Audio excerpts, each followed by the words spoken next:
안녕하세요, 부산남자입니다. 오늘은 제가 OBS라는 프로그램에 대해서 설명하고자 영상을 찍게 되었습니다. OBS라는 프로그램은 뭐냐면 오픈 브로드캐스트 소프트웨어. 어렵습니다. 간단하게 설명을 하면 실시간 방송과 동영상을 녹화할 수 있는 무료 프로그램입니다. OBS를 활용하게 되면 유튜브, 트위치, 카카오 TV, 밴드, 페이스북에서 실시간으로 라이브 방송도 진행할 수 있고요. 그리고 학교 현장에서는 원격 수업뿐만 아니라 진로 특강, 생명 존중 교육, 학폭 예방 교육 등 실시간으로 진행되어야 될 상황에서 OBS 프로그램을 활용할 수 있습니다. 저 역시 학교 현장에서 다양한 행사에 활용을 해보니까요, 이 코로나19라는 이런 특수한 상황에서 OBS 프로그램은 필수한 프로그램이다 라고 생각이 들더라고요. 그래서 많은 분들에게 소개를 하고자 영상을 찍게 되었습니다. 특히 OBS는 장점이 참 많습니다. 크게 세 가지 장점이 있는데요. 첫째, 누구나 무료로 설치하고 이용할 수 있는 점입니다. 무료고 그리고 설치도 간단하다. 두 번째는 프로그램 메뉴를 한글로 지원하고 있어서 누구나 쉽게 이해하고 적용할 수 있다라는 점이고, 세 번째는 방송에 있는 화면을 자유롭게 또는 원하는 대로 설정을 가능합니다. 크게 실시간 방송과 동영상을 녹화하는 것, 이 두 가지의 큰 특징이 있습니다. 그러면 지금부터 저와 함께 OBS라는 프로그램에 대해서 알아보는 시간을 한번 갖도록 하겠습니다. 지금 보고 계시는 화면이 OBS의 메인 화면입니다. 여러분들 이 OBS를 보게 되면 좀 복잡하다라고 느낄 수도 있는데 또 다양한 기능들이 정말 많습니다. 그런데 우리가 예를 들어 봅시다. 휴대폰을 사더라도 휴대폰 안에 다양한 기능들이 많잖아요. 하지만 우리가 주로 사용하는 기능들은 몇 가지가 안 됩니다. 그 몇 가지만 사용해도 휴대폰을 잘 활용할 수 있는 거죠. OBS도 마찬가지입니다.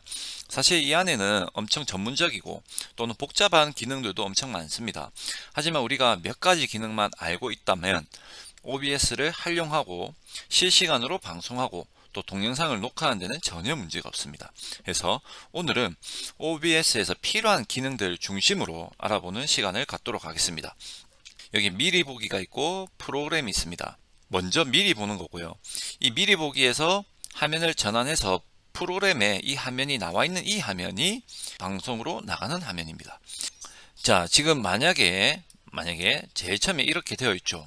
이렇게 되어 있는데 화면이 보이지가 않습니다. 근데 플러스 버튼을 누르고 디스플레이 캡처를 눌려서 확인을 누르면 내가 지금 보고 있는 컴퓨터 화면이 그대로 캡처가 됩니다. 이거를 전환을 딱 눌러주시면 바로 미리 보기와 프로그램이 동일한 화면이 되겠죠. 그래서 지금 녹화되고 있는 화면이 바로 이 프로그램 화면입니다. 두 번째, 설정을 한번 들어가 보도록 하겠습니다. 설정에 들어가시면 사실 일반 방송 출력, 오디오, 비디오, 단축키, 고급 여러가지 설정들이 있습니다. 하지만 저도 이 설정할 때 어려움이 있었지만 많은 영상들을 보고 반드시 필요한 설정들만 이야기를 하도록 하겠습니다. 여기 일반에 보시면 한국어 설정이 되어 있고요. 그리고 가장 중요한 게 방송 시에 자동으로 녹화 버튼을 눌러 주셔야 됩니다. 그래야지 방송이 끝나면 자동으로 녹화가 되고 그 녹화분이 동영상으로 전환이 되어 있을 겁니다. 여기 방송에 보시면 서비스, 그러니까 OBS가 가능한 서비스 목록이 나와 있는데요. 주로 유튜브, 트위치, 페이스북 이런 것들이 있습니다. 그리고 주로 이제 사람들이 유튜브를 많이 쓰니까 저 역시 유튜브로 설정을 해놓고 여기 스트링 키가 있습니다. 이거 정말 중요합니다. 이제 방송 플랫폼과 연계해서 예를 들어 유튜브와 연계해서 실시간으로 방송을 하기 위해서는 이 스트링 키가 중요한데요. 유튜브에 실시간 라이브 방송을 하기 위해서는 스트링 키를 제공해 줍니다. 그 스트링 키를 복사해서 여기에 부채 키를 하셔야 됩니다. 부채 키를 하고 난 뒤에 방송이 진행되고요. 이 부분은 나중에 라이브 방송을 어떻게 하는지에 대해서 한번 더 언급할 때 하겠습니다. 출력은 단순으로 해주시는 게 좋고요. 비디오 비트레이트는 5000에서 15000이 적당하다고 합니다. 사람들이. 그래서 저는 6600으로 설정을 아예 변경하지 않았습니다. 그래서 컴퓨터 사양에 따라서 변경이 가능하니까 설정을 해주시면 좋을 것 같습니다. 그리고 여기 보면 녹화 경로 있지 않습니까? 녹화 경로, 여기 보면 녹화 경로가 있습니다. 이 영상을 찍고 난 뒤에 자동으로 녹화가 어디에 되는지 폴더를 지정하는 곳이고요. 녹화 품질은 높은 품질, 중간 파일 크기로 설정하시면 되고요. 녹화 형식은 mp4로 설정하는 게 좋습니다. 일부 녹화 형식이 FLV로 설정이 되어 있는 경우가 있는데요. 이 부분은 이제 다양한 편집 프로그램에서 읽지 못하는 경우가 있기 때문에 mp4로 녹화 형식을 설정해 놓는 게 좋습니다. 그리고 오디오로 가보시면 데스크탑 오디오는 기본 장치로 해주시면 좋고요. 요 윗부분에 보면 샘플 레이트는 44.1, 채널은 스텔레오로 설정해 주면 좋고요. 데스크탑 오디오는 기본 장치, 그리고 혹시나 저처럼 마이크를 다른 걸 쓰고 있다면 마이크 보조 오디오 들어가셔서 설정을 해주시면 됩니다. 그리고 마이크가 없고 내장 마이크다 하면 내장 마이크로 설정을 해주시고, 저는 지금 로지텍에 있는 마이크를 쓰고 있기 때문에 마이크를 설정을 했습니다. 자, 그리고 비디오 화면 내려가 보면 기본 해상도와 출력 해상도를 동일하게 설정해 주시는 게 좋고요. 공통 프레임은 30으로 설정하는 게 좋다고 합니다.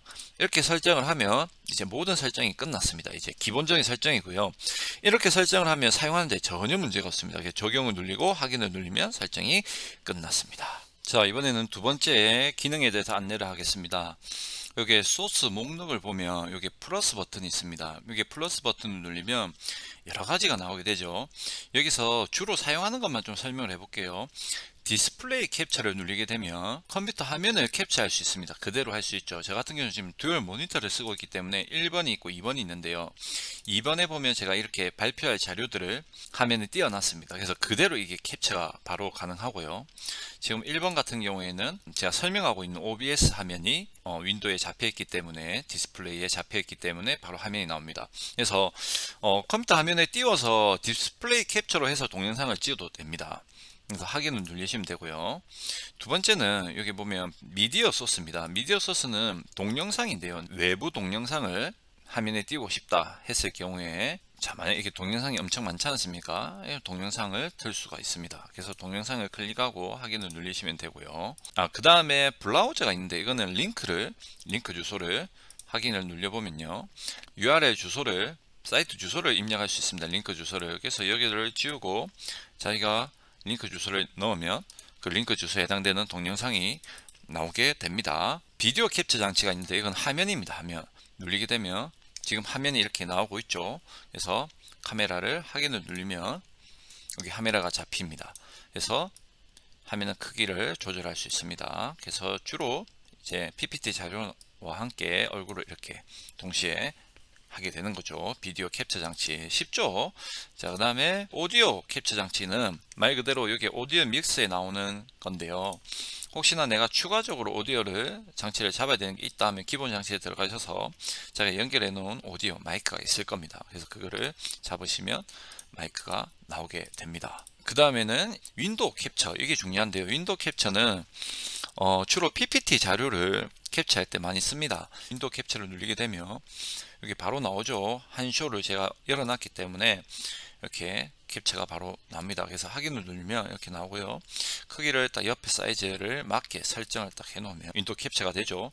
그래서 여기서 비디오 캡처 장치를 붙이고 얼굴이 나오게끔 하고 얼굴을 붙이면 이제 강의가 되는 거죠. 예를 들어서 자, 여기서 이제 전환을 딱 눌러주면 이 화면이 이제 실제로 녹화가 된다든가 방송에서 나가는 화면이 됩니다. 안녕하세요. 저는 오늘 선택과 열정, 학생 대표가 가져야 할 열정에 대해서 오늘 강의를 하게 되었습니다. 이런 식으로 하면 이제 넘어가게 되는 거죠. 자, 이렇게 윈도우 캡처와 비디오 캡처를 활용하면 이렇게 영상이 나옵니다. 동영상으로도 녹화할 수 있고 실시간으로도 보낼 수 있습니다. 근데 여기서 사람들이 흔히 하는 실수가 있습니다. 이 비디오 캡처를 자, 밑으로 딱 내리게 될 경우에 화면이 안 나옵니다. 내 얼굴이 어디 갔지 이렇게 생각할 수 있는데, 여기 비디오 캡처 장치를 윈도우 위로 딱 올려야지 화면이 나온다라는 거 꼭 명심해 주십시오. 비디오 캡처가 윈도우 캡처 또는 PPT나 다른 영상에 보다 위에 있어야지 화면과 영상이 동시에 나옵니다. 그리고 한 번 더. 자, 이제 다시 화면으로 돌아왔습니다. 여기 보시면 이제 윈도우 캡처도 설명을 했고, 이미지 캡처는 말 그대로 사진을 입력하는 겁니다. 그래서 이 부분에서 우리가 주로 활용하는 것만 사용해도 충분히 할 수 있고요. 옆으로 가게 되면 이제 방송 시작을 누르게 되면 이제 방송 시작이 되는 겁니다. 그리고 지금 녹화 시작이 있는데요. 제가 지금 녹화를 하고 있기 때문에 녹화 중단이 떠 있죠. 그래서 녹화 중단을 하면 녹화는 끝이 나고, 녹화 시작을 하면 녹화를 할 수 있습니다. 그리고 설정 들어가고 이제 끝내기, 이렇게 이 부분만 활용을 하셔도 충분히 활용을 할 수 있다는 점 기억해 주시고, 자, 지금부터 실시간으로 어떻게 방송을 하는지, 그리고 동영상을 녹화하는 방법에 대해서 안내하고자 합니다. 자, 이제 지금부터 이제 수업 내용 또는 동영상을 녹화하는 방법에 대해서 안내를 한번 해보겠습니다. 주로 우리가 사용하는 게 이제 PPT와 강사 화면을 동시에 이제 보여지게 하고 그 화면을 녹화한다든가 실시간으로 보내는 경우가 많잖아요. 이렇게 이제 PPT를 만약에 이제 띄운다면 이렇게 되어 있죠. 근데 이제 PPT를 띄워서 아까도 설명했듯이 윈도우 캡처를 해서 PPT를 캡처를 하는데요. 중요한 부분이 있습니다. PPT를 캡처할 때는 반드시 이 슬라이드 쇼에 들어가셔서 쇼 설정에 들어가서 웹 형식으로 진행을 설정을 하셔서 확인 버튼을 누르고 슬라이드 쇼를 진행을 하면 이렇게 되죠. 자, 이렇게 돼서 크기를 맞춰 주시고 강사 화면을 위해서 여기 보시면 비디오 캡처 장치가 있습니다. 비디오 캡처 장치를 확인해서 자, 얼굴이 나오는지 한번 확인을 하시고 얼굴이 나온다 그러면 확인을 누르시고 얼굴 화면을 조절을 하고 이러되면 이제 녹화 준비가 다 끝난 거죠. 내가 준비한 PPT와 화면이 이제 나오게 됩니다. 그러면 요 제어라는 부분에 가셔서 녹화 시작을 누르면 이제부터 선생님이 준비한 수업이 녹화가 됩니다. 자, 이렇게 PPT가 넘어가고 있죠. PPT가 잘 넘어가고 있습니다. 네. 이렇게 해서 PPT 화면을 녹화해서 수업을 준비할 수 있고요. 자, 지금 이 화면이 네모나게 되어 있지 않습니까? 이걸 동그라미로 만들어 줄 수 있는 방법도 있습니다. 지금 제가 바로 설명을 해 드릴게요. 비디오 캡처 장치에 가서 우클릭을 해 주시고 필터를 하게 되면 필터를 클릭하게 되면 이런 게 나옵니다. 그리고 요 플러스 버튼을 눌려서 이미지 마스크 혼합을 눌러 주시고 여기에 보시면 알파 마스크, 알파 채널이 있습니다. 이걸 클릭해 주시면 됩니다. 그리고 찾기에 들어가셔서 미리 만들어 놓은 이 동그라미, 검정색 동그라미를 만들어 놓으시면 되고요. 이거는 만드는 방법 너무 쉽고요. 동그라미를 그림팔로 만들어 놓으시고 그러면 동그라미로 바뀌게 되죠. 그리고 닫기를 누르게 되면 동그라미 바뀝니다. 자, 이렇게 네모에서 동그라미로 변경되었습니다. 그래서 여기서 이제 강의를 하시면 훨씬 더 잘할 수 있겠죠. 삽입에 들어가면 도형이 있습니다. 도형을 클릭하시고 동그라미를 만들어 주시고 동그라미를 크게 만들어 주시면 됩니다. 크게. 자, 여기 색상을 이제 동그라미 색상을 여기 도형 채우기에 들어가셔서 검정색, 그리고 도형 윤곽은 없음으로 하시고 자, 도형을 클릭하고 우클릭을 누르면 그림으로 저장이 있습니다. 그림으로. 자, 그림으로 저장하기. 자, 그림으로 저장하기 해서 바탕화면에 그림으로 저장하겠습니다. 그러면 끝이 납니다. 자, 그러면 이제 지금부터 OBS로 유튜브와 연계해서 실시간으로 방송하는 방법에 대해서 안내를 하겠습니다. 일단 이제 유튜브에 들어가시면 여기 위에 카메라 버튼이 있습니다. 만들기. 그러면 요 실시간 스트리밍 시작이 있죠. 이거를 클릭을 합니다. 자, 이렇게 제목에 OBS를 활용한 유튜브 실시간 방송하고 그리고 가장 중요한 거는 여기 공개 여부를 일부 공개로 설정을 해 주셔야 됩니다. 그래야지 학교에서는 링크를 제공한 학생들만 볼 수 있기 때문에 자, 지금 보이는 화면이 이제 유튜브와 실시간으로 연계해서 하는 건데요. 유튜브에서 이제 실시간 방송하는 방법에 대해서는 앞에서 안내했습니다. 여기 보시면 스트링키, 이게 중요하다고 했죠. 이 스트링키를 복사해서 OBS의 설정에 들어가셔서 방송의 스트링키를 입력하셔야 된다고 얘기를 했습니다. 자, 지금까지 OBS를 활용해서 실시간으로 방송하는 방법과 녹화를 하는 방법을 알려드렸습니다. 생각보다 쉽죠?